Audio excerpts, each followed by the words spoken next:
Sejam todos bem-vindos a esta conferência.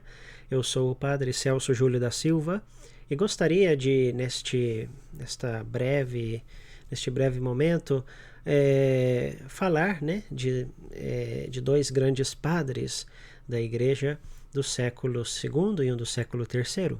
Por isso, nós vamos dedicar essas duas conferências dentro do marco desse congresso patrístico. Nós vamos falar de São Justino Mártir e São Clemente de Alexandria.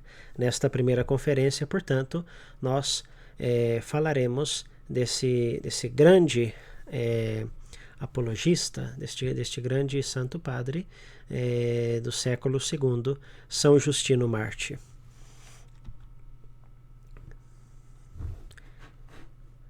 Nós, então, seguiremos uma estrutura.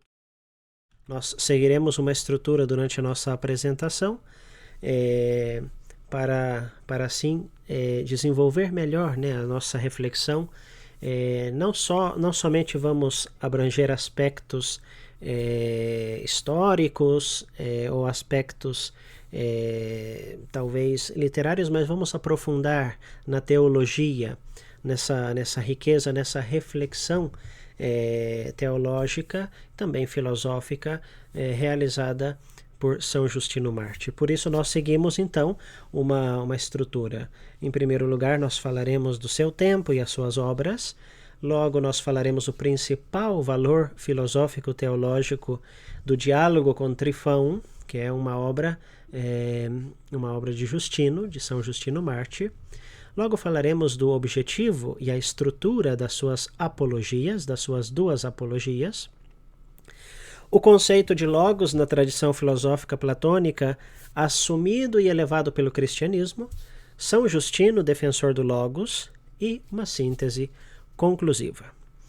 Portanto, vamos começar a nossa temática com a figura, porque o nosso tema é a harmonia entre a fé e a razão na figura de São Justino Mártir. São Justino é o apologista grego mais importante do século II. Nasceu na Palestina, em Flávia Neápolis, antiga Siquém, de pais pagãos. Ele frequentou algumas escolas, o estoicismo, peripatéticos, pitagóricos. O estoicismo, como escola filosófica, não lhe deu nenhuma explicação sobre a essência de Deus, sobre quem era realmente Deus, de uma maneira também levada no sentido da razão, considerado desde a perspectiva de quem busca essa verdade de Deus. O peripatético, a escola peripatética, exigia economicamente muito a Justino, cobrava muito dele, então ele desistiu de assistir às aulas.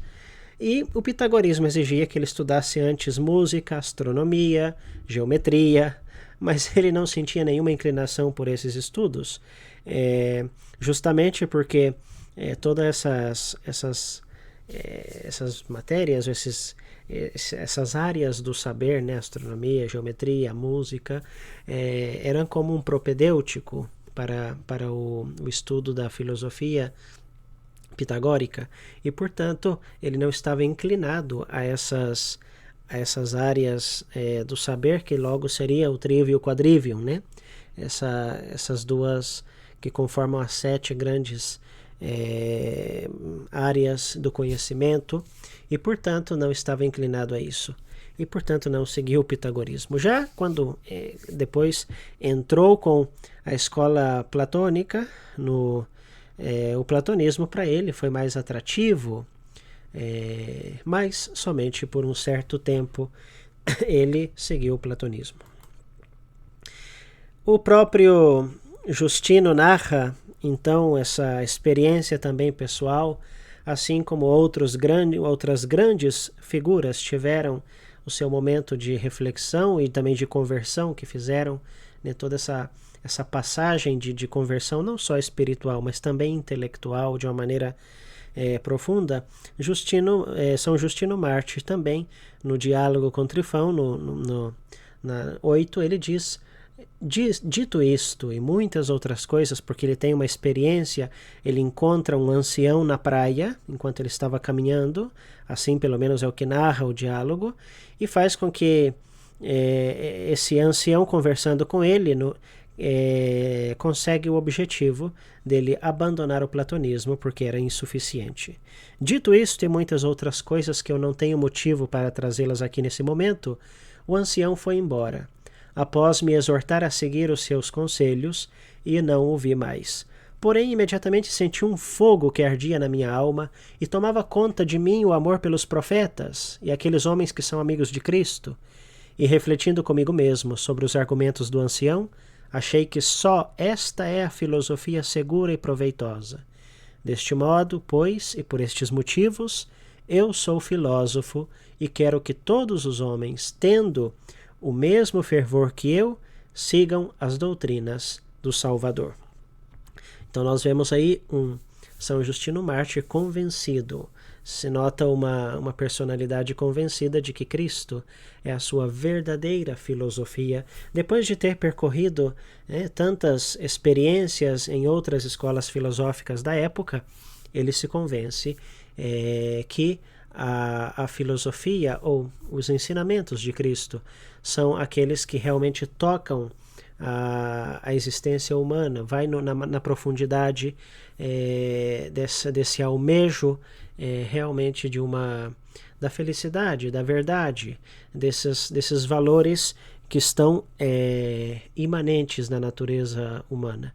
E, portanto, ele encontra ali e fala, sou filósofo, né? Sou filósofo. Ele não perde a sua identidade de filósofo. De fato, quando se converte, ele vai morar em Roma e leva o seu hábito de filósofo, a sua, toda a sua vestimenta de filósofo. Ele se sentia filósofo, sendo ainda cristão, né? Tinha se convertido ao cristianismo. Portanto, outro fator também importante que leva São Justino a abraçar o cristianismo foi o que ele mesmo escreveu, né? Aqui outro texto, né? Nós vamos nas nossas reflexões sobre essa figura importante da época patrística e, portanto, da época mais da apologia. Nós nos concentramos muito nos textos. Importante o que dizem, o que está escrito, o que eles deixaram, o pensamento escrito dos padres. E, portanto, na Apologia Segunda 12, ele diz: eu próprio, quando seguia as doutrinas de Platão, ouvia as calúnias contra os cristãos, mas ao ver como iam intrepidamente rumo à morte, e tudo aquilo é espantoso, comecei a refletir, pensando que é impossível que tais homens vivessem na maldade e no amor aos prazeres. Ou seja, ele via o testemunho daqueles cristãos que davam a vida por Cristo. E ele dizia, é impossível que alguém que não viva uma vida reta, uma vida coerente, aliás, ele vinha de uma tradição estoica, onde o aspecto moral era muito enfatizado, e portanto ele via a atitude dos cristãos que se dirigiam livremente, voluntariamente à morte diante da perseguição, né? E ele dizia, é impossível que esses homens vivam na maldade e que se deixem arrastar pelos prazeres, porque isso só pode vir de uma alma, de uma pessoa que realmente está seguindo uma verdade. E logo, se nós pensarmos bem, é aquela grande afirmação de Blaise Pascal, que escreve numa obra sua, ele fala, eu acredito de bom grado naquelas histórias que me contam, cujos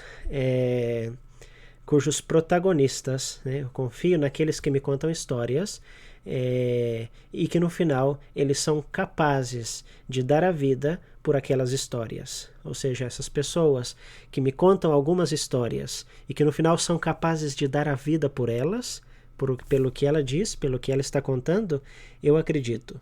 Portanto, esses eram os primeiros cristãos, que falavam de Cristo, anunciavam o querigma, anunciavam o evangelho, mas sobretudo davam até mesmo o próprio sangue, é o que Tertuliano fala, o sangue dos mártires, né, a semente de cristãos, o testemunho.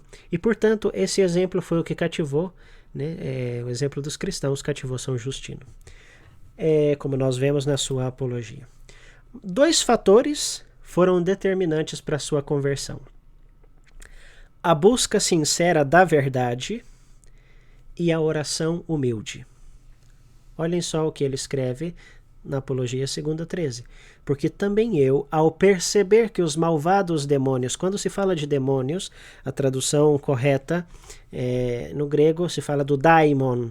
Daimon não seriam os demônios como esses anjos caídos maldosos, mas os demônios, o sentido de demônio significa justamente são esses seres intermediários, como se fossem seres intermediários entre a divindade e os homens, e que se colocam muitas vezes como intermediários e, portanto, eles determinam a realidade dos homens, seja para bem, seja para mal, né? Então, não se entende demônios como esses seres maldosos, os anjos como caídos, mas se entende o daimon como quase esses seres intermediários que se colocam entre a divindade, entre o transcendente e os homens. E ele dizia: também eu, ao perceber que os malvados demônios cobriram com um véu os ensinamentos divinos de Cristo, com a finalidade de afastar delas os homens, desprezei igualmente os que diziam tais calúnias, que eram o véu dos demônios e a opinião popular. Eu confesso que as minhas orações e todos os meus esforços têm por alvo me apresentar como cristão. Lembremos, São Justino Mártir é um apologista, ele escreve na defesa, defendendo não só os cristãos, defendendo não só uma situação social, uma situação, né, que estava complicada naquela época, porque a igreja, os cristãos não tinham liberdade de culto, não eram reconhecidos dentro do paganismo imperante daquela época. Então estava ainda considerado uma seita perigosa. Então Justino Mártir vai na defesa não só dos cristãos, mas de Cristo mesmo, porque sabia que os cristãos eram membros desse corpo, desse único corpo, cuja cabeça é Cristo. Portanto, essas duas motivações, a sincera verdade, ou seja, a busca sincera da verdade, porque ele era um filósofo, e essa oração humilde, essa capacidade de orar e de confessar com a própria vida, com o próprio dizer, com o próprio agir, a verdade de Cristo.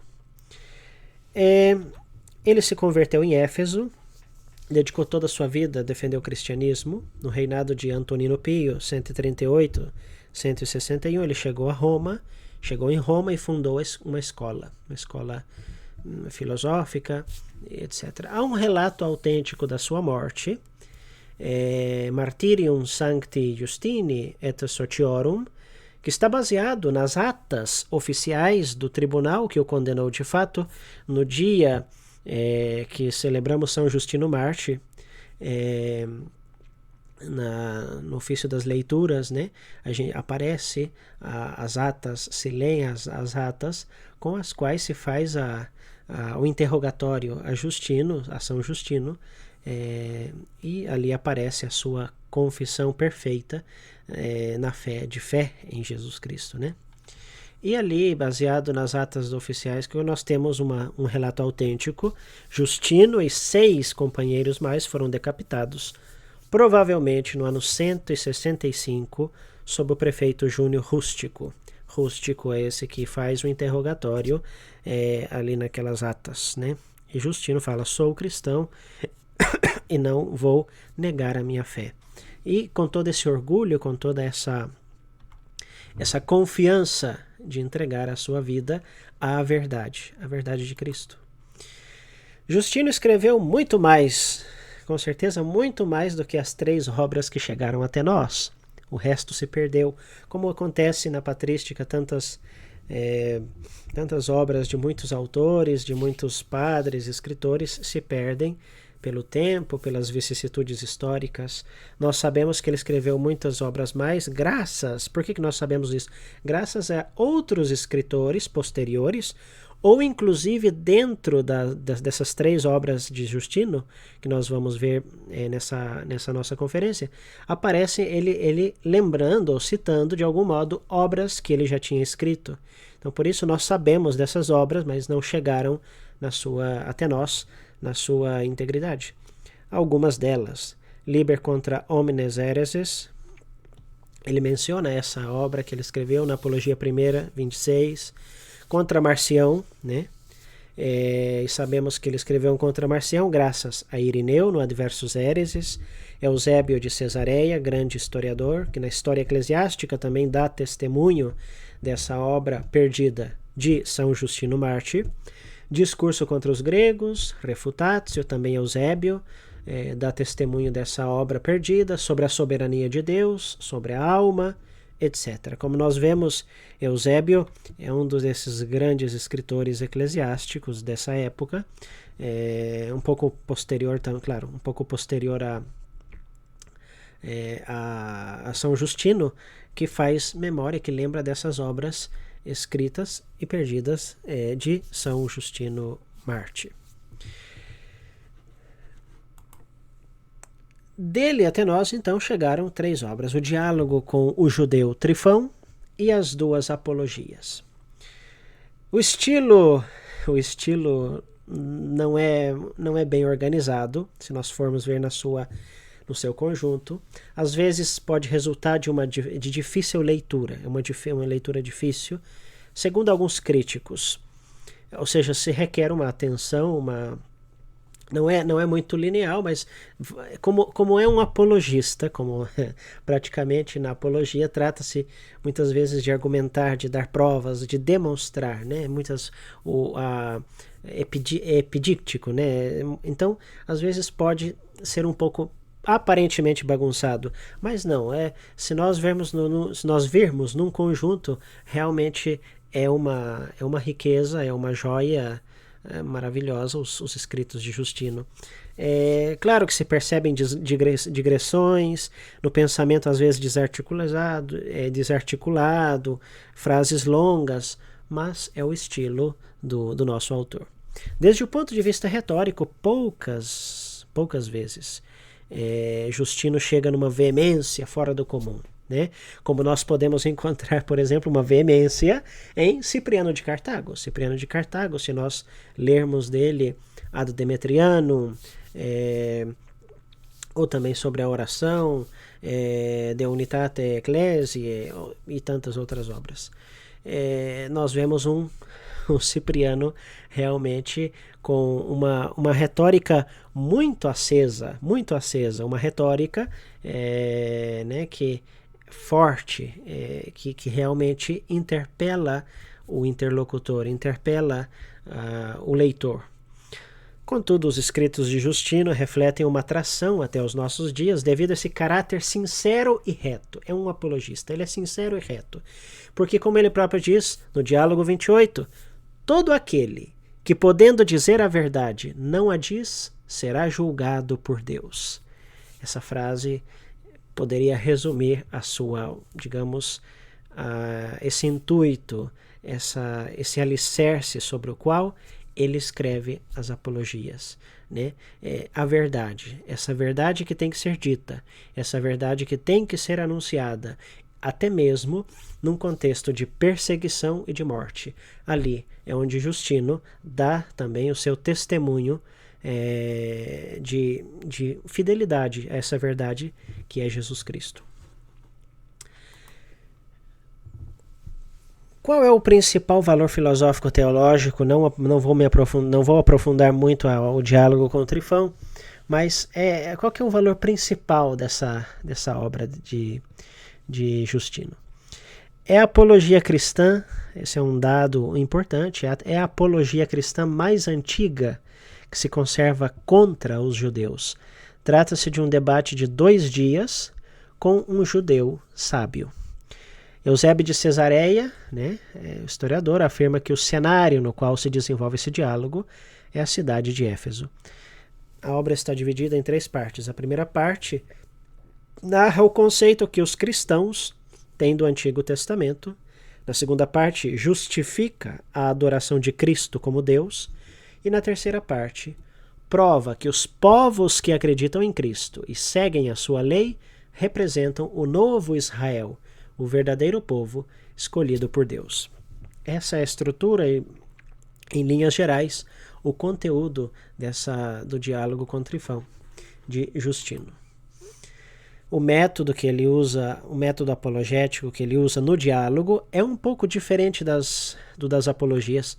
O valor central está no fato que Justino dá importância ao Antigo Testamento. Claro, ele está dialogando com um judeu, citando os profetas para provar que a verdade cristã já existia, inclusive antes de Cristo, né? Ou seja, que, de algum modo, essa verdade de Cristo já estava dentro do contexto do Antigo Testamento, portanto, de tudo o que ali se narra, né? No final, Justino afirma que sem a luz de Deus e do seu Cristo não se pode ter acesso à verdade, e por isso o homem deve querer abraçar a fé em Cristo. Logo, o objetivo e a estrutura das suas apologias. O mesmo Eusébio de Cesareia, na História Eclesiástica, diz assim: Justino nos deixou muitas obras, testemunho de uma inteligência culta, entregada ao estudo das coisas divinas, cheias de utilidade. A elas remitiremos os amigos do saber, depois de ter citado utilmente as que vieram ao nosso conhecimento. Em primeiro lugar, tem um discurso dirigido a Antonino, por apelido Pio, aos filhos dele e ao Senado romano em favor dos nossos dogmas. E logo, outro que contém uma segunda apologia da nossa fé, dirigido ao que foi sucessor do citado imperador e leva o mesmo nome, Antonino Vero. Ou seja, Eusébio está dando a estrutura. As 2 apologias, de que se trata? É uma defesa, mas ao mesmo tempo é um aprofundamento na verdade da fé cristã, né? E justamente com essa base filosófica, com esse substrato da filosofia platônica e também estoica, que são as filosofias de base com as quais São Justino Mártir dá razão da sua esperança, da sua fé. E ele encontra consonâncias entre a filosofia e o cristianismo, pontos em comum. E é isso que nós veremos também aqui na nossa conferência, no decorrer da nossa conferência. Na introdução da primeira apologia, ele solicita ao imperador Antonino Pio, a favor dos cristãos, que tome ele pessoalmente a responsabilidade do caso, formule um juízo sem deixar se persuadir pela opinião popular. A primeira parte da apologia, do 4 ao 12, é uma condena à atitude oficial com relação aos cristãos. Por quê? Simplesmente porque o processo judicial feito contra os cristãos era absurdo. Porque castigam os cristãos, condenam pelo simples fato de se reconhecerem cristãos. Justino argumenta que o mero nome cristão, como pudesse ser o de filósofo, não prova nem culpa um ser humano. Os crimes pelos quais os cristãos são acusados são calúnias. Essa é a primeira parte onde São Justino vai argumentar isso. Vocês não podem condenar à morte alguém pelo nome cristão, porque isso não é um crime. A segunda parte da primeira apologia é uma justificação da religião cristã. Então ali Justino vai descrever com detalhes a doutrina, o culto, o fundamento histórico, os motivos para se aderir ao cristianismo, ou seja, ele entra na argumentatio, ele vai argumentar por que uma religião, por que deve ser respeitada. E vai dar os seus, explicar, né, todos os seus motivos.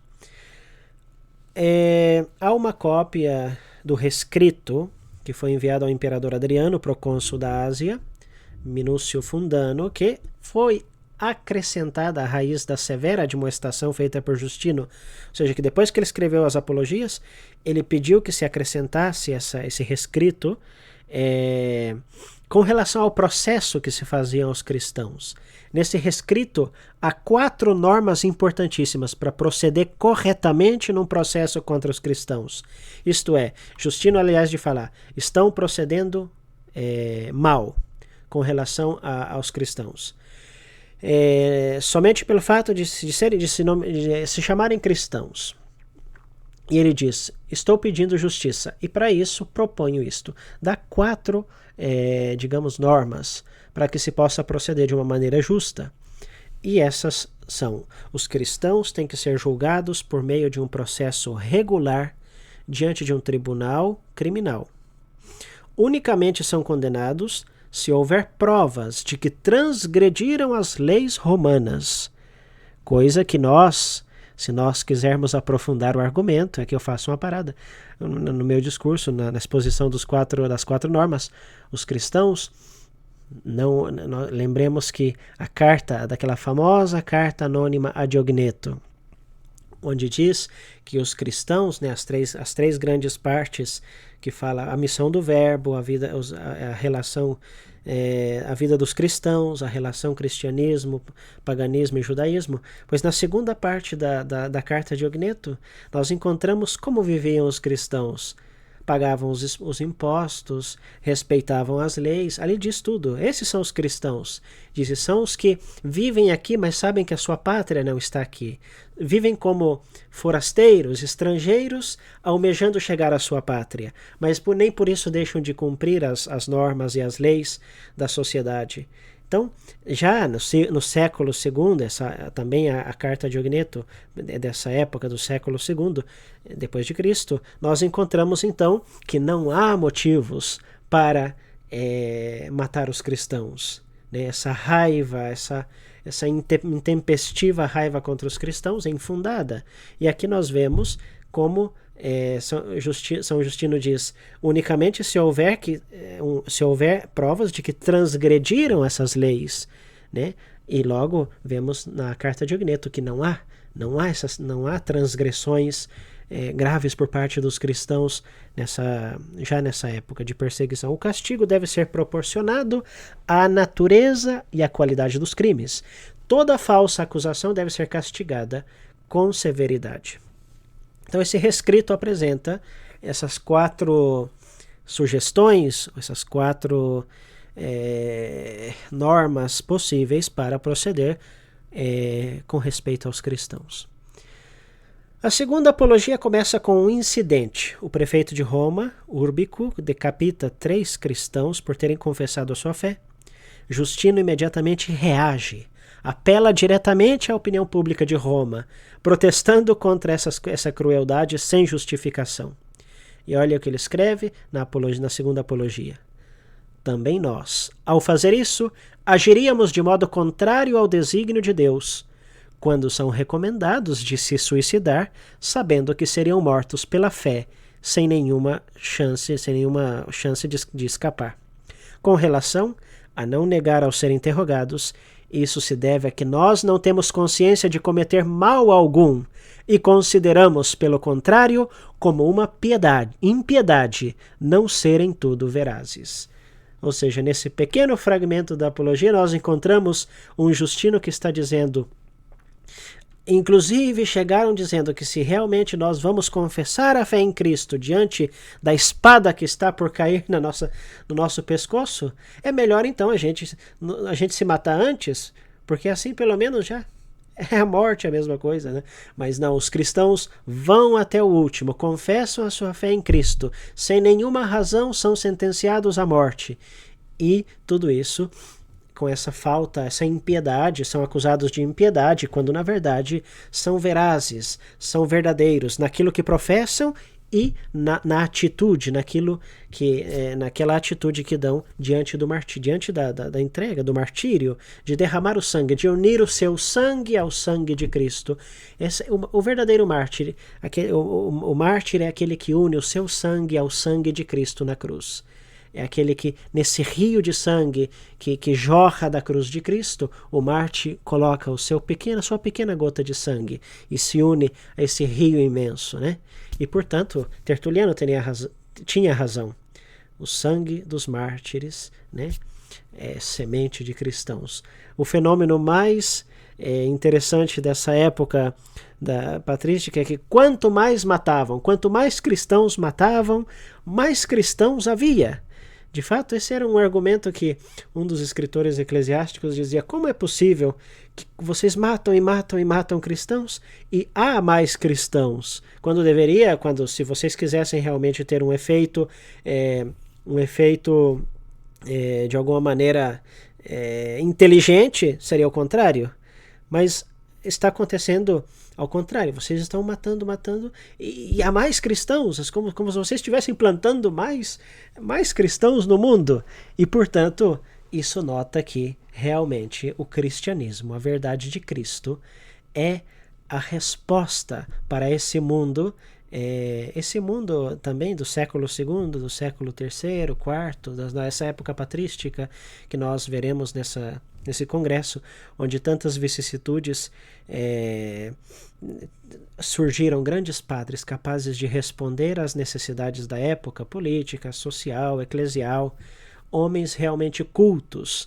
Pensemos Justino. Justino é um homem culto, sumamente culto, que se converte porque realmente encontra em Cristo a resposta aos seus almejos e às suas inquietudes pessoais.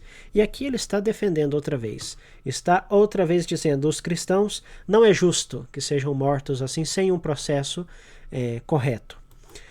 É muito frequente no cristianismo primitivo fazer referência à filosofia estoica desde o ponto de vista ético. A doutrina estoica do Logos, no contexto judaico-cristão, requeriu uma significativa transformação. Nós vamos aprofundar logo no Logos de Justino. Como ele vê o Logos, a razão, a palavra.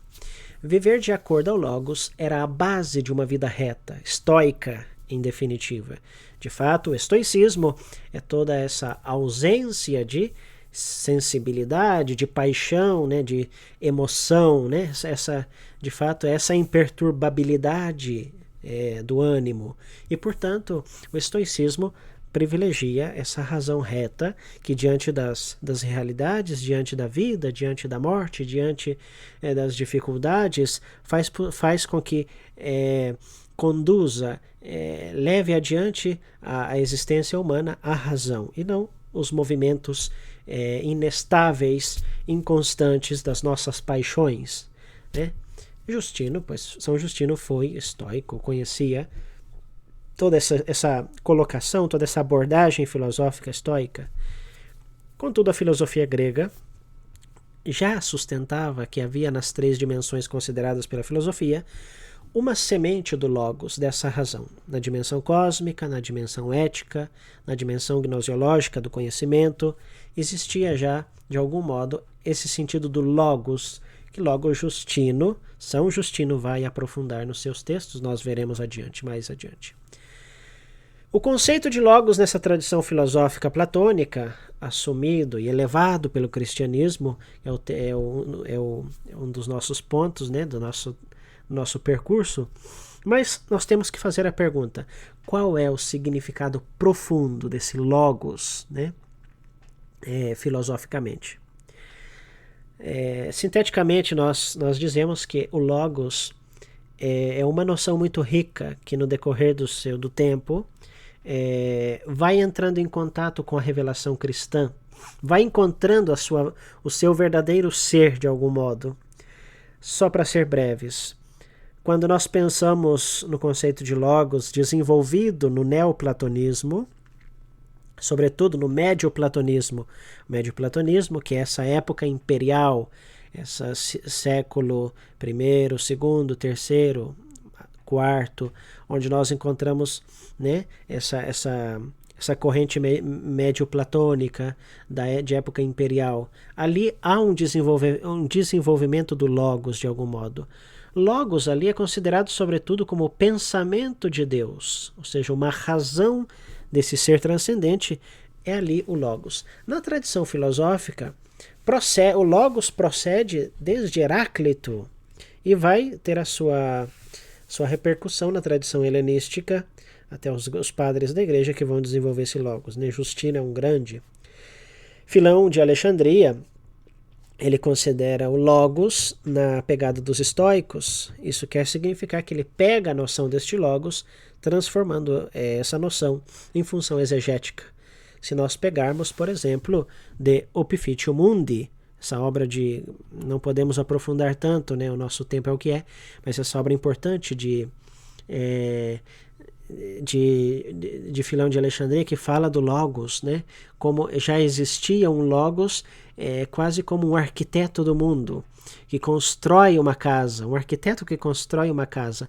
O logos, que é uma inteligência criativa, criadora. E ele fala usando a imagem do arquiteto que constrói uma casa com medida, etc, etc. Ou seja, existe uma consideração do logos como um ordenador, um organizador inteligente, como essa razão suprema que cria o cosmos, né? Que cria todo o universo de uma maneira inteligente, de um ser inteligente. E desde Filão de Alexandria, nesse De Opificio Mundi, e logo em Justino, aprofundando, logos é o verbo encarnado, e nós encontraremos esse desenvolvimento do logos. Contudo, o logos histórico é Deus, é pneuma, é esse sopro, de vida, é fogo, é racionalidade divina. Logo, a noção do logos se incorpora, de algum modo, à coisa corpórea, e assim se torna imanente às coisas.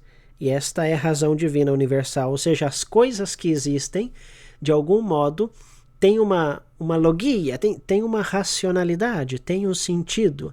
Portanto, a matéria, o cosmos, né, a dimensão cósmica, ela em si leva uma parte desse logos, dessa presença, de algum modo, dessa pegada da presença de um logos eterno, que é Deus. A esse logos, nós, então, atribuímos esse logos à divindade, essa questão da racionalidade, da razão. Quando Filão fala de logos, ele está falando da atividade pensante de Deus. Deus não é matéria, e, portanto, ele é essa razão. Logo, Aristóteles fala, é o pensamento que pensa a si mesmo, que se pensa, é essa mente suprema que só olha, ela se vê constantemente, ela pensa a si mesma, né? Ela é como se eu estivesse diante de um espelho e pudesse ver somente a minha imagem, vejo só a minha imagem. Imagino o logos eterno, que é esse pensar sublime, mas que simplesmente pensa a si próprio. Quando cria, deixa uma racionalidade nas coisas, enquanto que as coisas estão organizadas, têm uma certa razão. E, portanto, tudo isso inclui platonismo, neoplatonismo, o estoicismo. Essa é a concepção cósmica, é a concepção antropológica, a concepção gnosiológica, partindo da realidade do logos, da razão, da palavra que logo nós vemos no prólogo de São João. No princípio era o logos, e o logos estava junto de Deus, e o logos era Deus, a palavra, a razão, né? Portanto, é importante não essa palavra, mas essa realidade do logos, que é na tradição filosófica. O logos, desde o ponto de vista filosófico, etimológico, significa palavra, falar, né? Por outra parte, isso aqui é interessante. Isso aqui é muito importante, porque enriquece a nossa compreensão desse logos, né? Que o Princeps analogatum, digamos assim, o mais alto é o logos divino, é Deus. Mas logo, nós também, como seres humanos, temos uma pegada desse logos na nossa existência como entes. Nós também temos uma razão pequena, participada a esse grande logos, mas nós também temos uma razão, um logos, né? As coisas que existem de algum modo, embora não tenham racionalidade, não sejam capazes de produzir pensamento, mas uma coisa bem ordenada, bela, que existe na realidade, no fundo, demonstra que ela também é fruto de um logos. Portanto, ela manifesta no seu existir uma logia, uma beleza lógica. Mas agora aprofundamos. O logos é também relação. Ele tem essa noção de ligar, de colocar em relação dados diversos. E, portanto, do logos parte o conceito de relação, ligar, ler. Portanto, logismos, que é outra palavra importante, indica o raciocínio, na sua veste de mediação, ou seja, o raciocínio que faz esse pensar em ato, que também é relação. Por isso Deus, Criador, se relaciona com as suas criaturas. Nós, quando criamos alguma coisa, de algum modo nós nos relacionamos com esse outro que sai de nós. Uma produção literária, uma música, uma ideia, tudo isso nós entramos em relação com esse outro, né? E, portanto, existe essa questão do logos, da racionalidade, da qual nós também participamos. E agora, nós podemos dizer, então, que o logos de Deus, que está presente na natureza humana, né? E esta é a condição da possibilidade para que o homem reconheça o logos de Deus, ou seja, que o ser humano também tem um sentido lógico que participa do logos divino. O logos de Deus está presente em todos os seres humanos, inclusive naqueles que viveram antes da vinda de Cristo. O logos de Deus está presente em todo o gênero humano. Traços de verdade estão presentes desde a origem dos tempos da humanidade, inclusive antes da vinda de Cristo, né? Então, existe o termo correto, o termo que São Justino usa é o logo spermaticoi, semina verbi em latim, ou seja, sementes do logos, ou seja, tudo, a história, pensamento, filosofia, acontecimentos, personagens, tudo que existiu antes de Cristo, poesia, literatura, tudo tendia de algum modo rumo ao Logos eterno. Portanto, era uma faísca, uma semente do Logos, e portanto todas elas apontavam Platão, Aristóteles, né, todas, a filosofia estoica, todas essas realidades ante Christum natum apontavam a essa verdade de Cristo.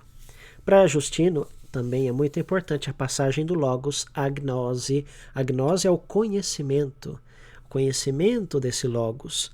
E, portanto, não basta considerar que existe uma racionalidade em mim, nas coisas, etc., e o próprio Deus, que é logos eterno, mas imanente, mas que existe também esse conhecimento, e o conhecimento implica relação. Por isso que eu falo que o logos é ligar, relacionar.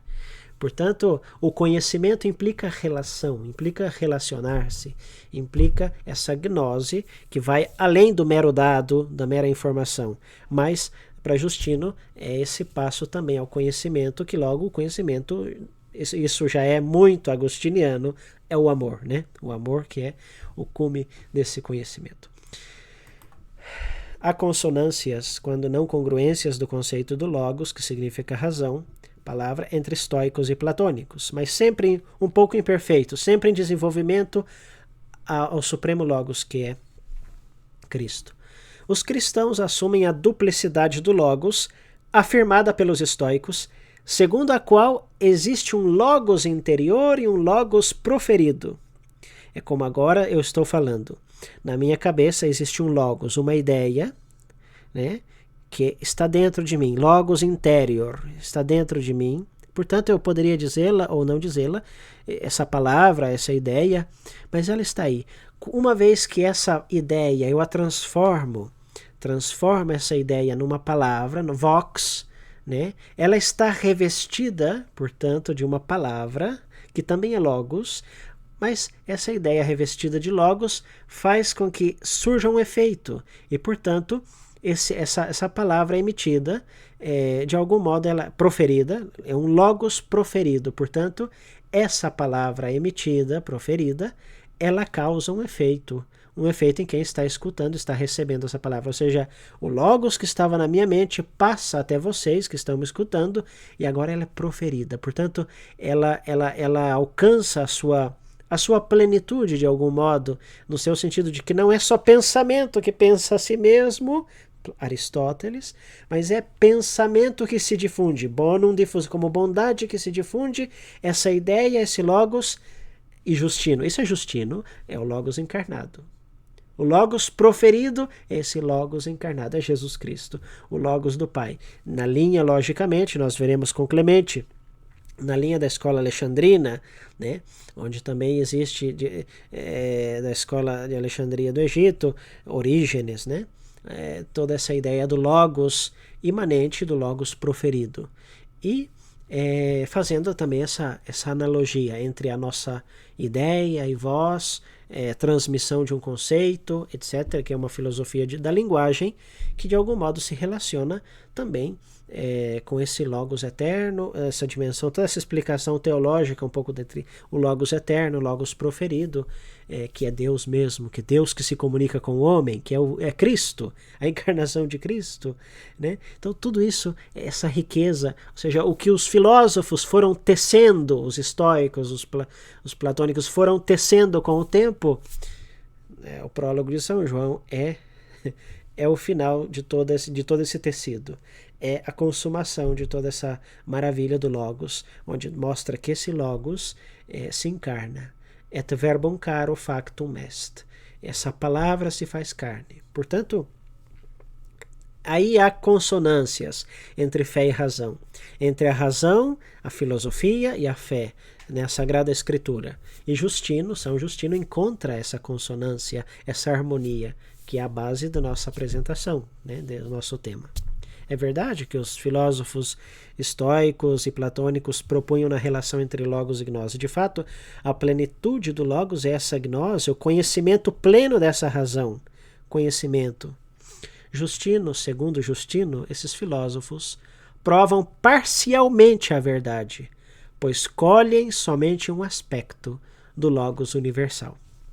Ou seja, Justino sabe que todos esses grandes filósofos, escolas filosóficas, tocam partes dessa verdade, mas somente quem crê em Cristo, né, é aquela famosa, que logo será aprofundada, que será quase o slogan, o axioma agostiniano, de Santo Agostinho, né?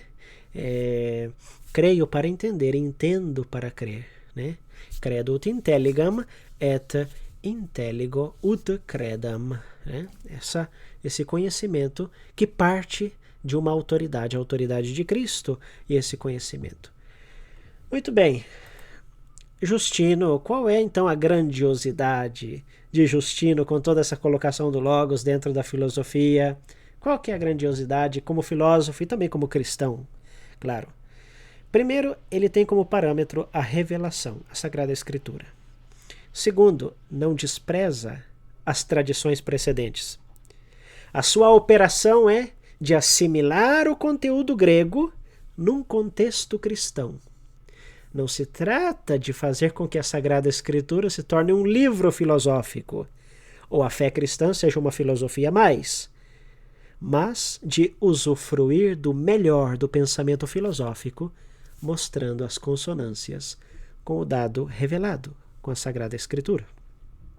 Essa é a grandiosidade de São Justino Mártir, que antecipa muito no tempo o que já Basílio de Cesareia, no discurso aos jovens, né? Sermo ad adolescentes, é uma obra de Basílio de São Basílio, onde ele fala que falava, né, segundo isso, que ele tinha escrito essa obra para os seus sobrinhos, uns jovens, que eram seus parentes mais próximos.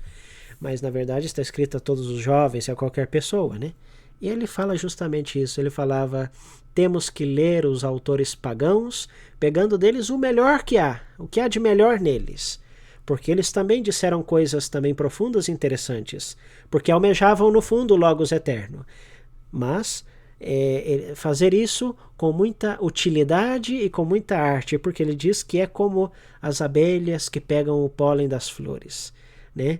Vai de flor em flor, mas pega o pólen, pega o melhor, para que possa assim enriquecer e crescer a sua alma, que seja útil e faça crescer a alma. Essa é a finalidade, e esse é o exemplo que nos dá São Justino na sua grandiosidade como filósofo e como também cristão e mártir, com certeza. Ele é um exemplo formidável.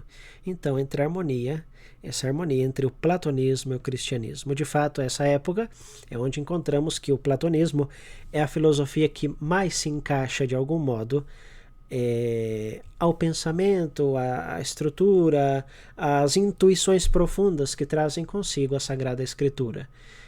Não que a Sagrada Escritura é uma filosofia, não que o cristianismo fosse uma filosofia, mas isso não significa que era irracional, era inteligível.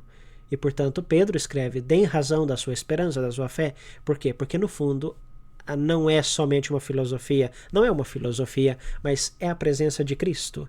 Justino fala: a verdadeira filosofia é Cristo, a minha filosofia é Cristo.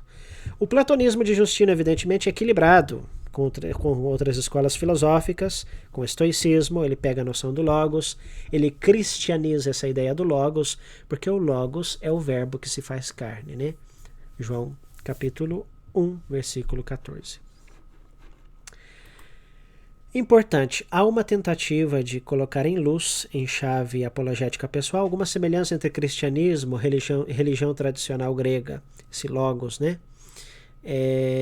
Nós podemos então aqui enfatizar duas coisas essenciais: palavra, falar, argumentar. Ou seja, essa noção do logos é uma palavra que se comunica, mas também de relação. Por isso se comunica, é uma razão expressa como logos, é uma razão de tipo discursivo, uma razão que coloca em relação várias coisas.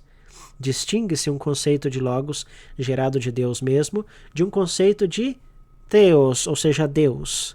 O logos parece, nesse contexto, aquele aspecto de Deus, através do qual ele se relaciona com outro fora de si. De uma maneira, pensado também de uma maneira platônica, quase esse logos, unindo com o Filão de Alexandria, que eu falava que era um grande arquiteto que constrói uma casa, assim o logos constrói o universo. Platão fala do demiurgo, aquele que faz, aquele que opera, que realiza uma realidade. Portanto, o logos como mediador entre o Deus, né, e as criaturas. Pega um pouco dessa estrutura filosófica, unindo com a verdade de que sim, Cristo, mediador entre Deus e os homens, que se encarna, que se faz também um de nós para nos redimir, etc. Essa abordagem central da figura e da missão de Justino, como filósofo e cristão, acho que está bem condensada nessa parte. E agora vamos entrar na consideração de Justino, então, como defensor do logos. Nós falávamos antes de defensor dos cristãos, defensor de um contexto histórico, social, etc. Já falamos isso. Agora eu falei um pouco qual o sentido do logos na filosofia platônica, o logos que é relação, que vai além, né, conectando um pouco alguns autores. Agora entremos. Como então Justino é o grande apologista do logos? O logos que para ele é Cristo, né? Justino coloca à luz a existência de Deus e de um logos que é gerado, procede, ek theu, fora de toda geração comum. Não é uma geração carnal, é uma geração eterna, ab eternitate. Justino vê o caráter da mediação ou do anúncio, o logos, que é uma palavra, se faz carne. A geração, portanto, termina sendo não somente algo incorpóreo, mas verdadeiramente, propriamente carnal, ou seja, a encarnação.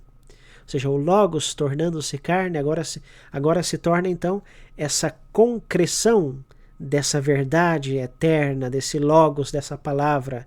E, portanto, para ele é formidável o fato desse logos que se comunica ao homem, que se encarna. E por isso, aqui, vamos ler então o que diz ele sobre esse logos. O Filho de Deus. Do lado eu coloco o grego, porque se alguém tiver a curiosidade de ver o grego, aí tem o texto grego. O Filho de Deus, que chamamos Jesus, embora fosse só um homem comum, seria de todas as formas digno de ser chamado Filho de Deus, pela sua sabedoria. A sabedoria, lembrem-se, a Sagrada Escritura fala do Provérbios 8, que fala, né, essa sabedoria que estava junto de quando criava o mundo. A sabedoria era como essa criança que brincava com o globo terrestre. Era a sabedoria, era o Logos eterno, era o Filho desse Deus Pai que é sempre gerar o seu Filho eternamente.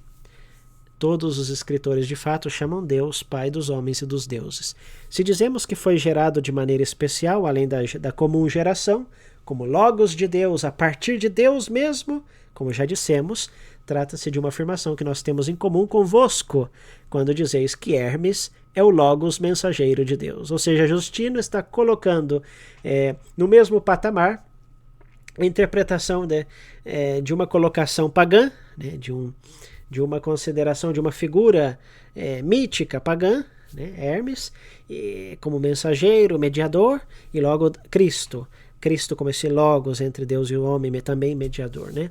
Fala, há consonâncias entre o que vocês pensaram, mas isso que pensaram pertence a nós, porque em nós se tornou carne. Ele é o logos, ele é o Filho de Deus, Jesus Cristo. E, continua Justino, e se alguém visse que ele foi crucificado, inclusive isto é comum aos filhos de Zeus, aos que creem no paganismo, que enumeramos, e que segundo vós sofreram. De fato, narra-se que também eles sofreram até a morte, embora não igualmente, mas diversamente. Por isso ele não parece ser inferior a eles, nem sequer pela particularidade do suplício, mas inclusive, mais adiante, demonstraremos que é superior, como prometemos, ou melhor, isto se demonstra, ou melhor, vê-se pelas obras. Se depois dizemos que nasceu de uma virgem, vedes nisso um elemento comum, para vós, com Perseu. Quando dizemos que curou mancos, paralíticos e doentes desde o nascimento, e que ressuscitou mortos, parece que também estas sejam ações similares às que são atribuídas a Asclépio. Isso nós lemos na primeira apologia. Portanto, as semelhanças que Justino faz são para demonstrar que a mensagem do cristianismo superou a tradição pagã. Estas semelhanças, entre as quais os elementos taumaturgos, Jesus que cura, Jesus que ressuscita, e outras figuras como Asclépio, comumente eram lembradas também em contextos não cristãos. Ou seja, o fato de que Jesus também tenha feito esses prodígios, né, circulava também entre os pagãos. Eles diziam, mas isso também nós acreditamos numa narração nossa, mítica, né? Mas, continua Justino. Mas fique claro que o que nós dizemos e aprendemos de Cristo e dos profetas que vieram antes dele é a única verdade e a mais antiga que todos os escritores. É interessante esse conceito aí, antigo, antiguidade. Portanto, tem que ser acolhida, não porque disse as mesmas coisas, mas porque se trata da verdade. Só Jesus Cristo foi gerado como Filho de Deus em sentido próprio, sendo o seu Logos primogênito e a sua potência. Pela sua vontade se fez homem e nos deu estes ensinamentos para a libertação e a renovação do gênero humano. Antes de se fazer homem entre os homens, alguns por obra do daimon, aquela figura que nós falamos, através dos poetas, apresentaram-se como realmente acontecimentos, os mitos que inventaram. Ou seja, ele está, para encurtar um pouco o assunto, está falando, há consonâncias, o que vocês já disseram é Cristo. Cristo é a síntese, é o cume, é o cumprimento de toda essa narração que vocês já têm. E volto naqueles aspectos do ponto que nós falávamos, né? Há semelhanças, monálete, não obstante as superficiais semelhanças que Justino encontra entre o paganismo e o cristianismo, ele fala só há uma verdade, monálete, só uma verdade. O segundo ponto, mais antigo do que todos os escritores, essa verdade é mais antiga do que todos os profetas. Ou seja, ele está dizendo que a primazia do caráter da autoridade da antiguidade sobre a novidade. Existe uma primazia de autoridade do antigo, daquilo que é o mais antigo, é o que mais tem autoridade. O termo, por exemplo, presbíteros, mais ancião, indica não só aquilo que é mais velho. A gente pensa, presbítero, o mais ancião. Não, é o que mais tem autoridade, porque é aquele que mais conheceu uma determinada realidade, tem mais experiência. Essa é a colocação de Justino e, portanto, Cristo é anterior a toda essa realidade. Na controvérsia com os cristãos, era comum que os pagãos afirmavam que a mensagem de Jesus estava já contida no ensinamento de Platão. De fato, o pagão Celso, né, no século II, III, ele fala isso. Ele fala que logo Orígenes vai escrever o Contra Celsum, toda uma obra refutando, confutando as ideias do Celso, mas a ideia do Celso era justamente essa, falava, os cristãos não estão dizendo nada novo, eles simplesmente estão pegando coisas já ditas por outros, pensando que tudo que foi dito pelos outros sintetizam neles, mas isso não é verdade, porque já foi dito, ou seja, não tem nenhuma novidade. Portanto, Cristo não é essa verdade que eles dizem. Então, tem toda uma polêmica com o pagão Celso. Mas os cristãos ressaltavam que antes de Platão existia Moisés. Nisto reside a ideia de que a verdade reside no mais antigo. Portanto, se tinha uma certa suspeita diante do novum, da novidade.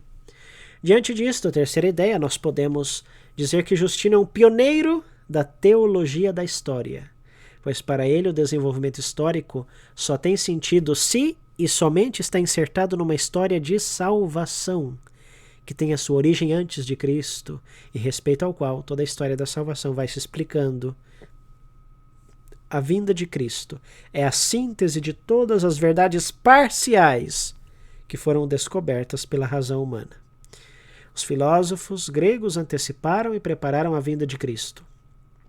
Justino não rejeita o que houve antes de Cristo, porque ele sabe que o cristianismo é capaz de receber aquelas verdades que tinham sido introduzidas pela filosofia. Nisto está a harmonia entre a fé e a razão, entre a filosofia e o cristianismo. Essa ideia maravilhosa, por exemplo, de um grande teólogo do século passado, von Balthasar, Hans Urs von Balthasar, que numa obra dele ele diz: Homero, Homero, onde estás para que eu possa te agradecer?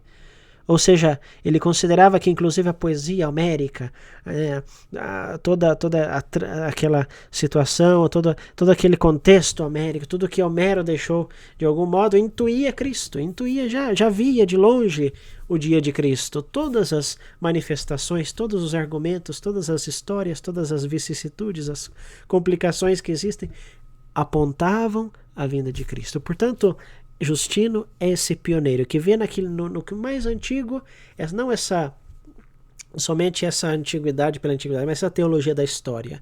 Como a história, o que vai acontecendo, vai conformando, vai tecendo até a sublimidade, né, até o ponto máximo, que é a encarnação de Cristo, o Logos que se revela.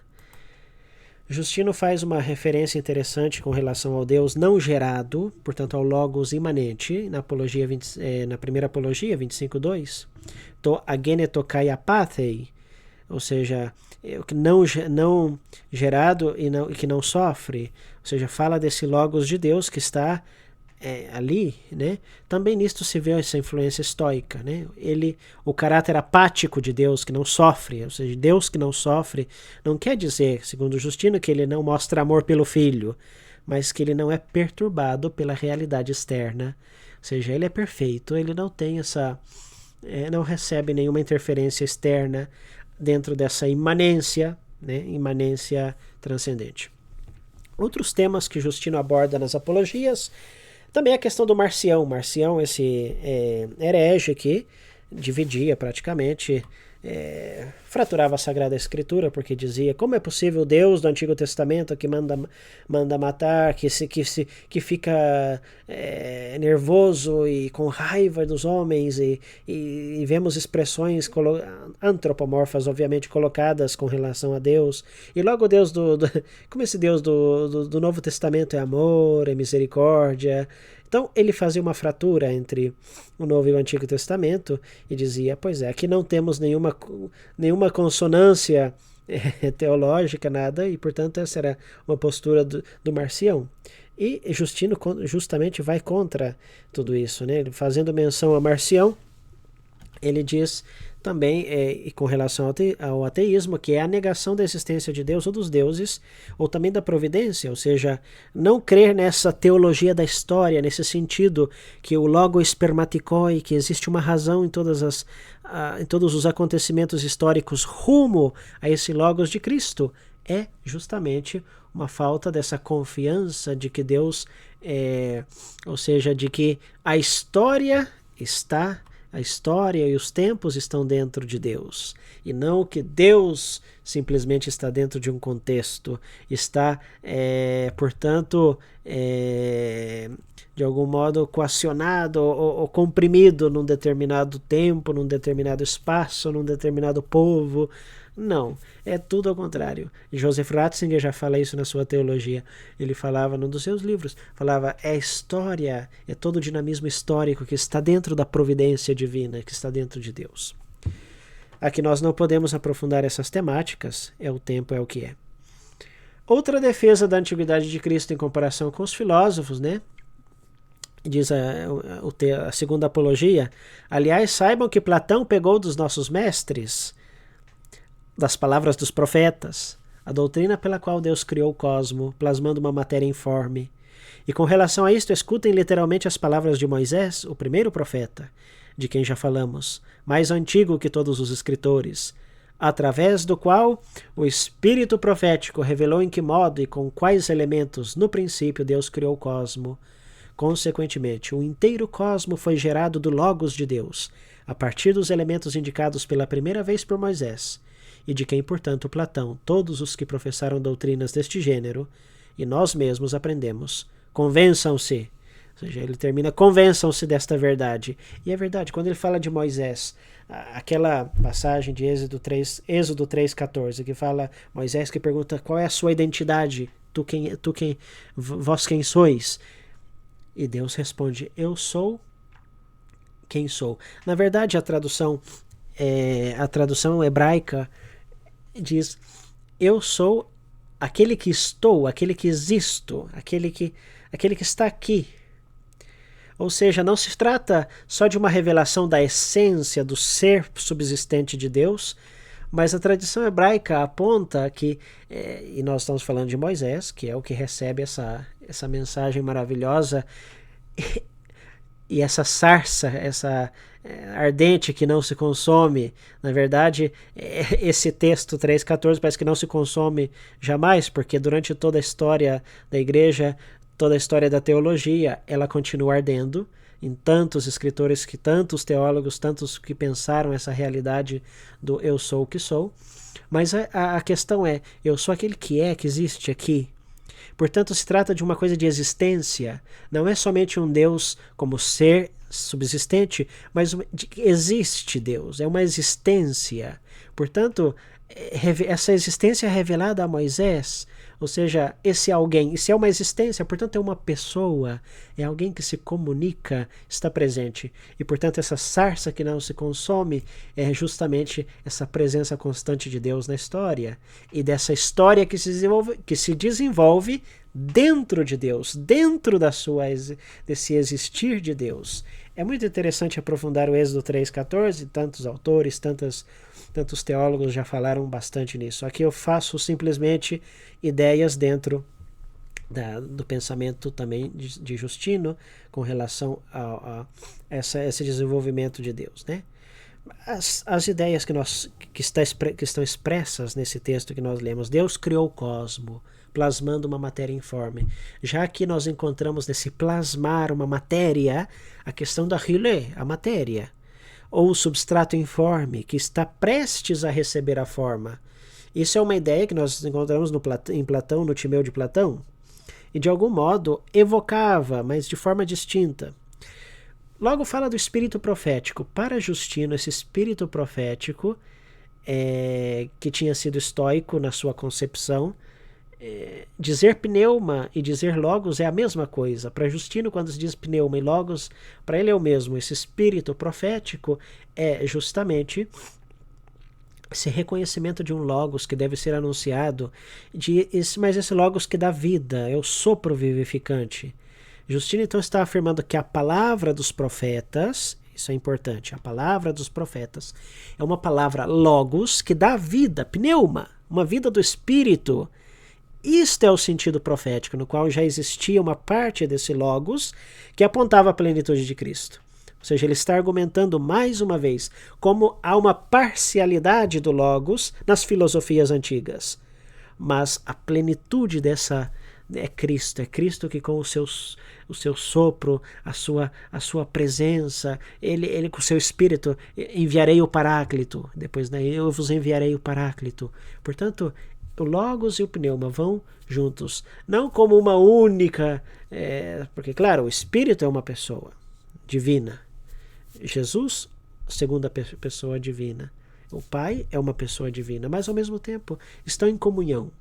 É a mesma essência, o Sia, é a mesma realidade essencial. Portanto, existe aí nessa consideração do Logos, né, da Sagrada Escritura, toda uma relação de amor, uma relação, por isso que eu falava, conhecimento que gera o amor. Conhecer significa amar.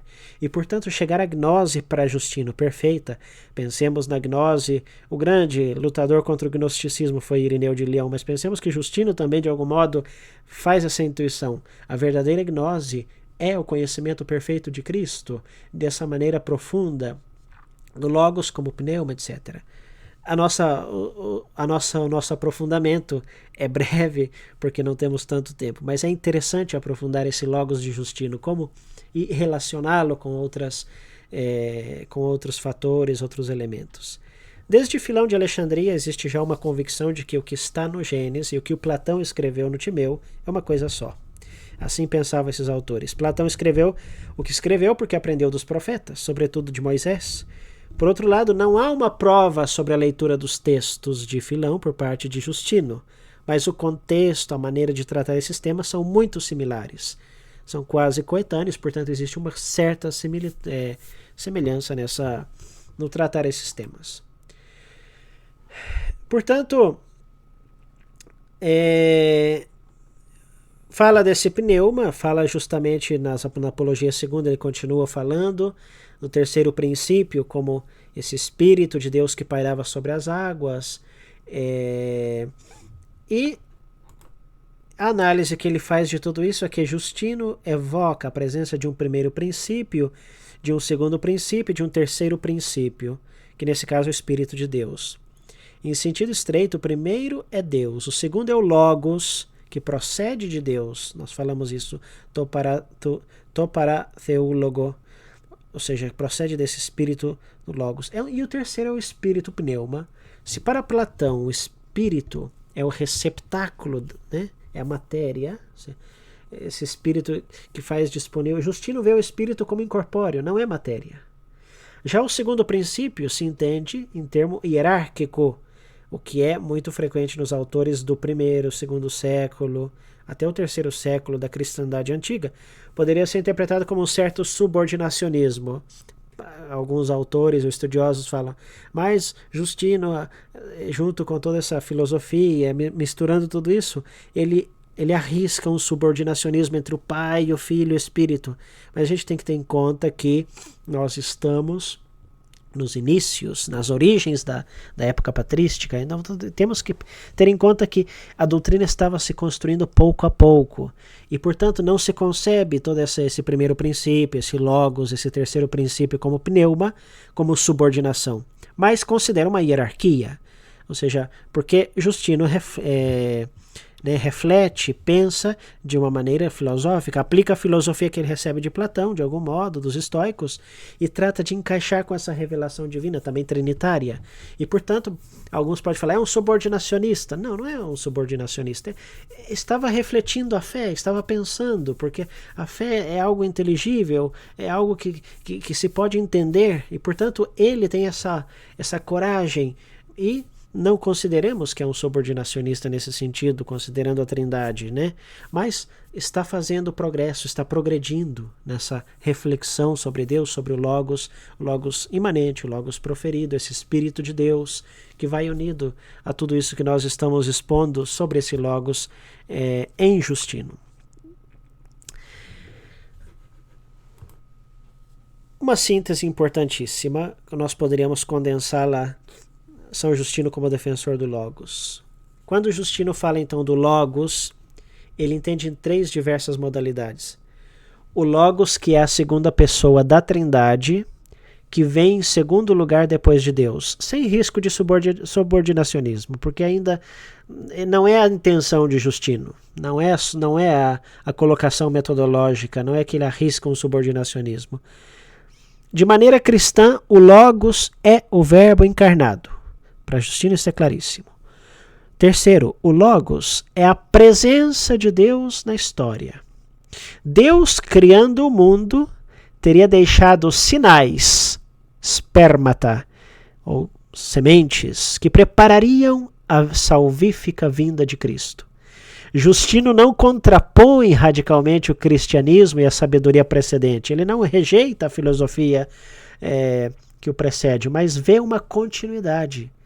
O cristianismo é a verdadeira plenitude da sabedoria precedente. Tudo que os vários povos produziram é uma preparação, é um propedêutico, é uma predisposição do mundo à vinda da única verdade. Essa é uma síntese maravilhosa que nós recolhemos dessas reflexões de Justino, partindo dos textos, que vocês podem aprofundar e ler as apologias com mais calma. Mas olha que profundidade, olhem só que riqueza, como não há um divórcio entre a filosofia daquela época e o que era anunciado nos evangelhos e na Sagrada Escritura. E esses são os grandes santos intelectuais, cultos, que fazem possível esse diálogo entre a fé e a razão, a harmonia. Outro elemento interessante com relação ao Deus Logos é que Justino se interroga sobre o modo com o qual nós podemos chamar Deus. Na primeira apologia ele escreve: não existe nenhum nome adequado ao Pai do Universo, que é não gerado.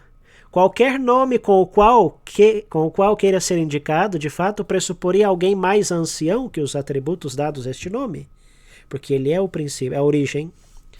Os termos Pai, Criador, Senhor, Patrão não são nomes, mas atributos derivados dos seus efeitos benéficos e das suas obras.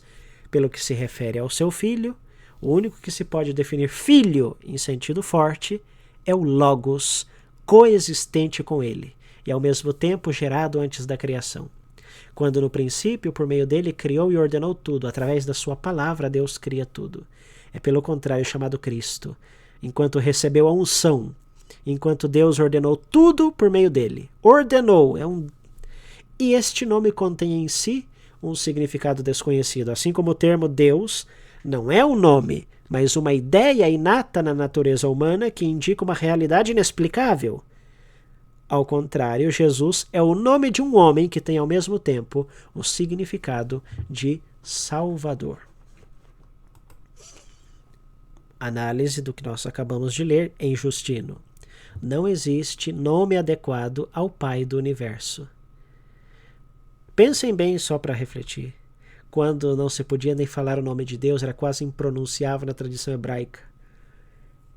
E Jesus chega e fala: ensina-nos a rezar, ensina-nos a falar com o Pai, com Deus. E ele fala: Pai Nosso. Primeira palavra, Pai. Claro que o Pai que Jesus falava, né, nós não podemos chamar Deus, a primeira pessoa da Trindade, de Pai, como chamava Jesus, porque ele realmente é o Filho. Nós somos filhos por participação, por adoção divina. Portanto, nós somos teknoi, nós somos filhinhos, nós participamos em Cristo dessa filiação pela graça. E olha só, Justino que diz: não existe nome adequado ao Pai do Universo. Qualquer nome atribuído a Deus é um nome na forma do por assim dizer. É quase uma sem querer exprimir a essência e a natureza. Os nomes que nós atribuímos a Deus se referem não à sua essência, mas às suas operações, ao que Deus age, o que Deus faz, a sua atividade, ou o produto da sua atividade. Porque nós conhecemos Deus a partir do mundo. Então, o que nós podemos falar de Deus é sempre por analogia, é sempre por um caminho de negação, negando o que não é Deus, não é Deus, não é Deus, até chegar. Portanto, existe esse conceito de que ele é transcendente, mas ao mesmo tempo não está longe, porque ele de algum modo, no seu Filho, vemos essa paternidade, esse Criador. Atributos derivados. Ainda dentro da tradição de pensamento, Justino está na linha do Filão de Alexandria. O nome de Deus é impronunciável, tradição hebraica. No Timeu 28c, Platão diz que dizer o que seja o pai do universo é um esforço difícil e impossível. Já em Platão, no médio platonismo, vemos então o nascer de uma teologia apofática. Terceiro, ordenado. Cosmos, cosmeo, ordenar. Na tradição estoica significa embelezar, enfeitar, dar ordem. A beleza depende de um critério de ordem e medida. A ideia de ordem nos leva a uma permeabilidade da razão, ou seja, se algo existe como racionalidade é porque existe no fundo uma ordem, essa beleza que transmite logo esse logismos, que é uma expressão muito de Filão de Alexandria, o logismos, que é aplicada ao homem, essa maneira correta de pensar a realidade. Portanto, ao ver o mundo belo, ordenado, nós encontramos também um certo logismos, um raciocínio de trás. Alguém que criou isto.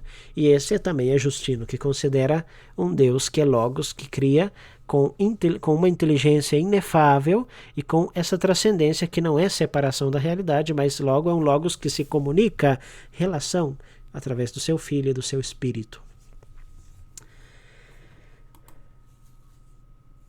Aqui outros textos sobre a questão da razão, né?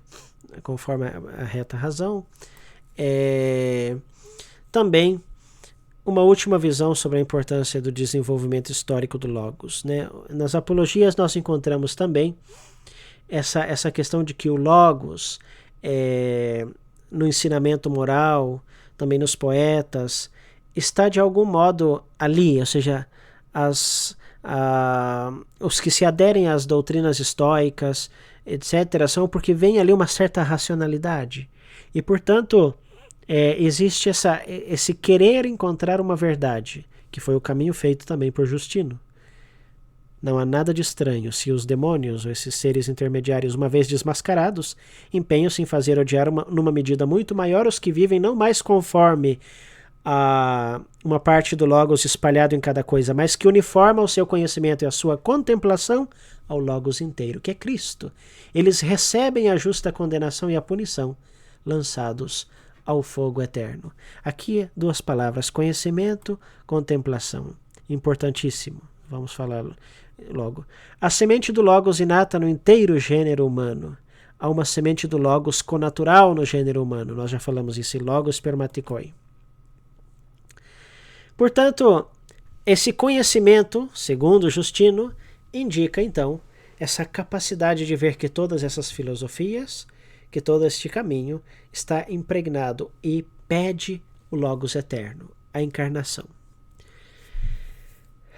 Assim como agora me vem uma frase, não é da época patrística, mas se nós pensarmos já na escolástica, São Boaventura, no século XIII, na sua obra famosa, né, Las Colaciones in Exemerum,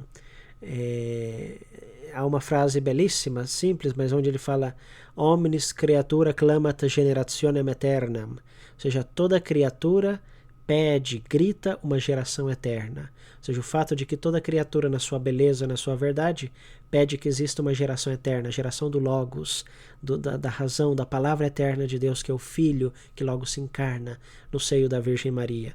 Belíssimo. Isso para a gente enriquecer também esse conceito que já em Justino nós encontramos. Nós já falamos de Celso, né, sobre o eixo não cristão. Poucos anos depois de Justino, Celso defendeu a tese do Palaios Logos, ou seja, a razão antiga. Celso replica Justino dizendo que já existia um antigo Logos, uma sabedoria antiga, inclusive mesmo uma convergência entre todas as sabedorias do mundo, incluída a grega com os orientais. Qual é a conclusão de Celso? Que todas as religiões teriam expressado uma única verdade fundada sobre alguns elementos firmes. Deus, produtor do mundo e providencial, coordenadas sobre a natureza humana e sobre o agir moral. Celso, então, se torna com essa postura um polêmico, né? E nessa linha também pensemos que ele afirma que os cristãos teriam pego a verdade dos outros, reservando-a para si próprios. Essa acusação nós vamos encontrar também Juliano Apóstata e Porfírio. Porfírio, que também, ao entrar em contato com textos de Platão, ele vai dizer, os cristãos realmente eles pegam uma verdade que já existia. Na verdade, não estão dizendo, não há um novo. E de fato, para enriquecer essa reflexão sobre a questão do presbis, dos presbíteros, do mais antigo enquanto mais autoridade, de maior autoridade, pensemos, por exemplo, na introdução ao cristianismo de Joseph Ratzinger. Tem um capítulo onde chega um momento que ele pergunta, e qual é a novidade? A novidade dos cristãos, o cristianismo que trouxe de novo ao mundo. E é interessante ele falar, o cristianismo trouxe de novo Jesus Cristo. Jesus Cristo é a novidade. Porque ele é o sempre novo. O Papa Francisco, quando escreveu a sua carta apostólica aos jovens, né? Sobre aos jovens, direcionada aos jovens, as primeiras palavras daquela carta que ele escreve Jesus Cristo é sempre jovem. Isso é Justino. Isso, de algum modo, é a tradição patrística, a juventude de Cristo, do Logos eterno, sempre jovem. Ou seja, essa antiguidade, ela esconde em si, ela faz descansar na sua existência uma verdade maravilhosa que é essa juventude, a juventude que sempre é a novidade. Qual que é a novidade do cristianismo? Não é mais uma filosofia mais, mas é a verdade, é o que o homem almeja e, portanto, é Jesus Cristo. Aqui a gente junta um pouco Ratzinger, Papa Francisco, porque todos nós estamos sobre ombros de gigantes, e um deles é Justino, um deles é com toda essa maravilha que nós estamos vendo. Uma síntese conclusiva para dessa nossa apresentação, dessa nossa conferência de hoje, um pouco densa. Tratei de ser bem sintético, espero que tenha servido, mas vamos sintetizar então. De fato, olha o que ele escreve, essa maravilhosa, deixamos falar o texto, o autor, na Apologia Segunda. De fato, eu, depois de ter entendido que para desviar os homens foi colocado um véu iníquo pelos demônios malvados sobre os divinos ensinamentos dos cristãos, rejeitei, seja quem espalhava estas mentiras, seja este véu, como também a opinião da massa. Sou cristão, confesso de estar orgulhoso e de lutar com qualquer meio para ser reconhecido como tal. Não porque as doutrinas de Platão sejam estranhas às de Cristo, mas porque não são totalmente semelhantes, como do resto, inclusive aqueles dos outros, estoicos e poetas e escritores. Cada um deles, de fato, pôde formular corretamente alguma teoria, contemplando aquela parte do divino Logos seminal, que é inata. Os mesmos, tendo sustentado doutrinas que se contradizem mutuamente sobre questões mais importantes, demonstram claramente que não possuem uma ciência infalível e um conhecimento irrefutável. Portanto, tudo o que foi expresso corretamente por cada um deles pertence aos cristãos. Nós, de fato, adoramos e amamos, depois de Deus, que é não gerado e inefável, o Logos gerado de Deus, dado que se fez homem por nós, para nos salvar das nossas misérias, das quais se fez partícipe.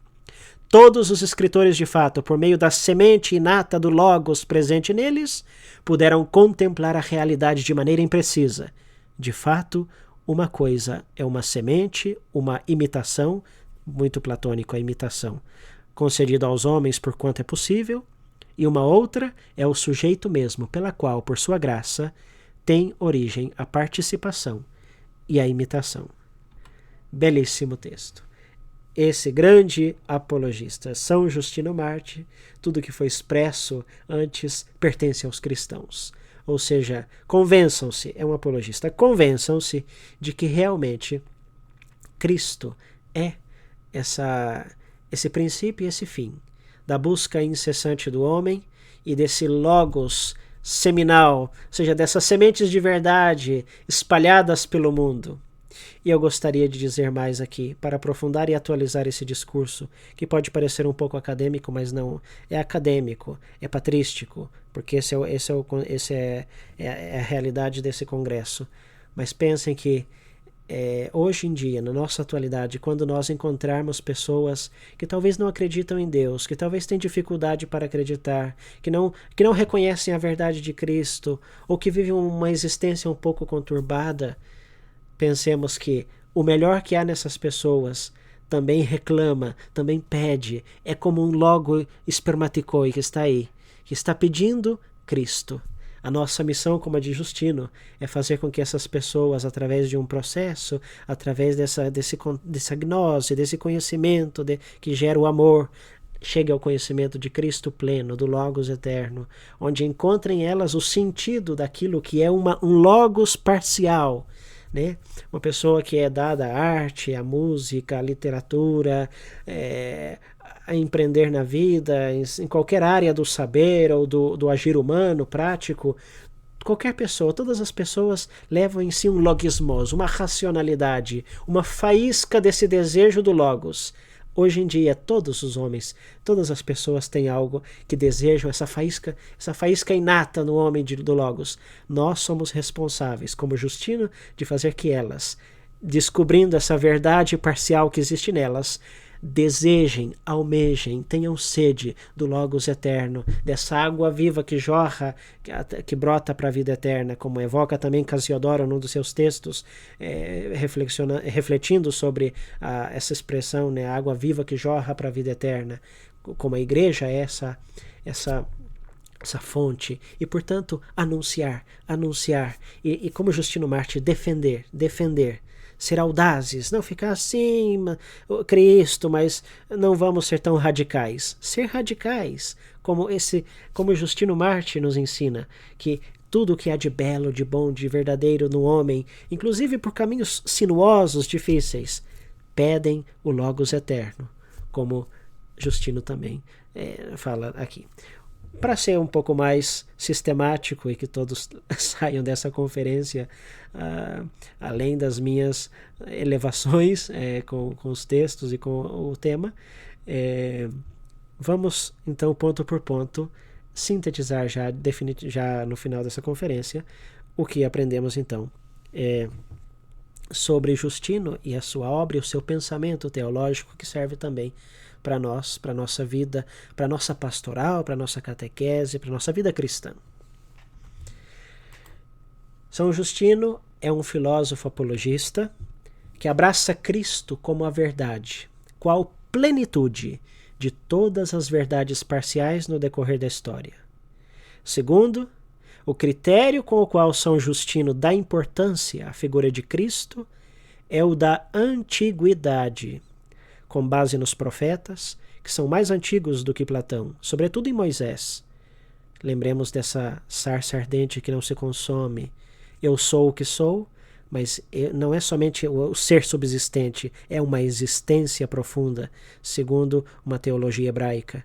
No final, Cristo Logos é o princípio de toda a sabedoria. Terceiro, São Justino é acérrimo defensor dos cristãos. Condena a injustiça com a qual a acusação feita contra os cristãos é sem fundamento lógico, só pelo fato de levarem o nome de cristãos. O Logos, quarto, não é só palavra inteligível, mas é palavra relacional. O Logos de Deus tem a característica de relação. Se Deus é relação, por que nós, cristãos, hoje, 2024, porque a nossa palavra, porque o anúncio que a nós foi dado não pode ser também relação? A pastoral, a relação, o contato com as pessoas, o contato com aqueles que vivem na nossa família, o Logos de Deus passa também por essa relação humana, assim como ele quis se tornar carne. Essa é a atualidade de Justino, desse Logos de Justino. Quinto, São Justino sustenta o Logo espermaticoi. A humanidade está repleta de logos semeados pelo Logos eterno de Deus. Sexto, São Justino aborda a verdade da fé em Cristo com a passagem ontológica gnosiológica, Logos imanente, Logos proferido, verdadeira gnose, verdadeiro conhecimento.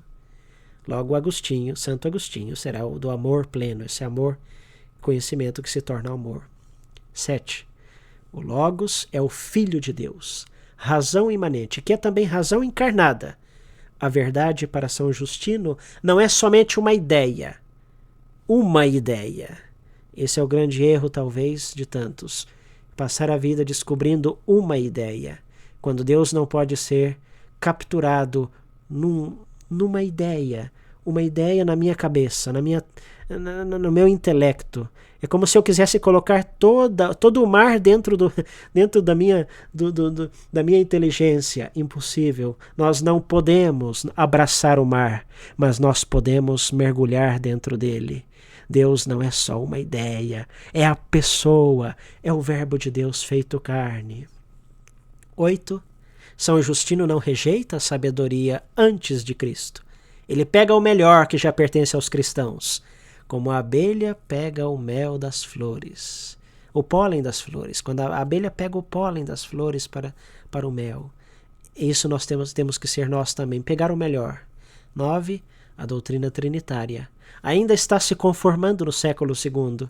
A influência platônica, estoica em Justino é inevitável. Ele pensa assim na Trindade, com riscos naturais de subordinacionismo, mas não podemos considerar tal um subordinacionismo. É simplesmente esse sistema no qual ele pensa, como um filósofo que ele é. O Logos de São Justino é a fonte da ordem cósmica, Logos Cosmos, seguindo a linha já de Filão de Alexandria e outros contemporâneos seus. Com essa síntese de 10 pontos, acho que resumimos de algum modo o que nós falamos até aqui. Que São Justino Mártir seja para nós um exemplo dessa harmonia entre a fé e a razão. E que esses textos, esses aprofundamentos e também o que o palestrante possa ter comunicado a vocês de um modo participativo ao Logos Eterno, eu sendo também Logo Espermaticoi, chegue até você, ao seu coração e à sua vida, sabendo que a verdade de Cristo é uma verdade atrativa, atraente, que atrai não só a inteligência, não é um Logos que fala só a inteligência, mas é um Logos que fala a toda a pessoa, porque é um Logos relacional, de relação, e portanto de um conhecimento e de um amor profundo. Que essa teologia, a filosofia de São Justino nos ajude a crescer na fé, a crescer na inteligibilidade da nossa fé, para que assim nós possamos confessar também que Jesus Cristo é o Logos eterno de Deus. Jesus Cristo, esse Logos que se fez carne, ele é o conhecimento supremo que deseja todo homem e, portanto, a felicidade almejada por todos nós. Muito obrigado, eu espero que tenha sido do seu agrado essa apresentação, possa ter enriquecido de algum modo. Nos vemos na próxima palestra, São Clemente Alexandrino, nessa linha, harmonia entre a fé e a razão. Muito obrigado e nos vemos na próxima palestra.